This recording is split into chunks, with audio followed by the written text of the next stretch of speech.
کسی ملک میں ایک بڑا ہی مشہور چور رہتا تھا۔ یہ چور اپنے فن میں اتنا ماہر تھا کہ اس نے پوری زندگی صرف چوریاں کی تھی۔ اگر یہ کسی کی آنکھ سے کاجل چرا لے تو آنکھ والے کو پتہ نہیں چلتا تھا کہ یہ کاجل کس نے چرایا ہے۔ ایک دن وہ چوری کرنے کے ارادے سے بادشاہ کے محل کے اندر داخل ہو گیا۔ چونکہ دن کا وقت تھا، محل کے ایک کونے میں جا کر وہ چھپ گیا اور رات ہونے کا انتظار کرنے لگا۔ کئی گھنٹوں انتظار کرنے کے بعد جب رات کا اندھیرا چھایا، چور کو یقین ہو گیا کہ اس وقت تمام محل والے اپنے اپنے بستروں میں سو رہے ہوں گے۔ ہر طرف سناٹا چھایا ہوا تھا۔ وہ چور محل کے کونے سے دبے پاؤں نکلتا ہے اور بادشاہ کے کمرے کی طرف بڑھنے لگتا ہے۔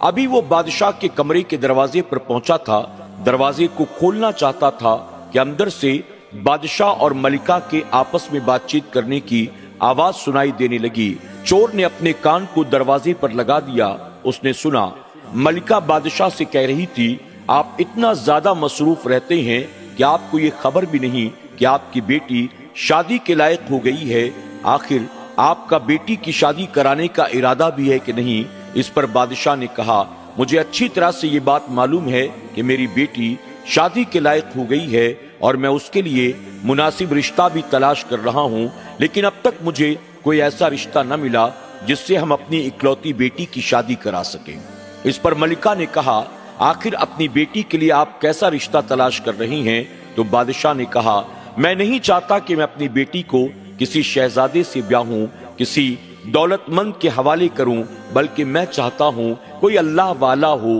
نیک ہو، شریف ہو، پرہیزگار ہو، اگرچہ غریب ہو، لیکن پھر بھی ایسا شخص اگر مل گیا تو میں اپنی بیٹی کی شادی اس کے ساتھ کرا دوں گا۔ میری اکلوتی بیٹی ہے، میں نہیں چاہتا کہ کوئی دنیا دار میری بیٹی کا شوہر ہو، بلکہ میں چاہتا ہوں کہ ایسے شخص کے ساتھ اپنی بیٹی کی شادی کرواؤں جو دنیا میں بھی میری بیٹی کا ساتھ دے اور میری بیٹی کو اپنے ساتھ جنت میں بھی لے کر جائے۔ چور کمرے کے دروازے پر کان لگائے ہوئے ساری باتوں کو سنتا رہا۔ ابھی اس نے یہ ساری باتیں سنی تھی، اچانک اس کے دل کے اندر خیال پیدا ہوا، میں تو ایک معمولی سا چور ہوں، لیکن اگر میں بادشاہ کی نظر میں اپنے آپ کو نیک ظاہر کر دوں، اپنے آپ کو پرہیزگار ظاہر کر دوں، اپنے آپ کو عابد و زاہد ظاہر کر دوں، تو یقیناً بادشاہ کو جیسے داماد کی تلاش ہے، اگر وہ ساری خوبیاں میرے اندر اسے مل جائیں گی تو بادشاہ اپنی اکلوتی بیٹی کی شادی میرے ساتھ کر دے گا، اور جب بادشاہ اپنی اکلوتی بیٹی کی شادی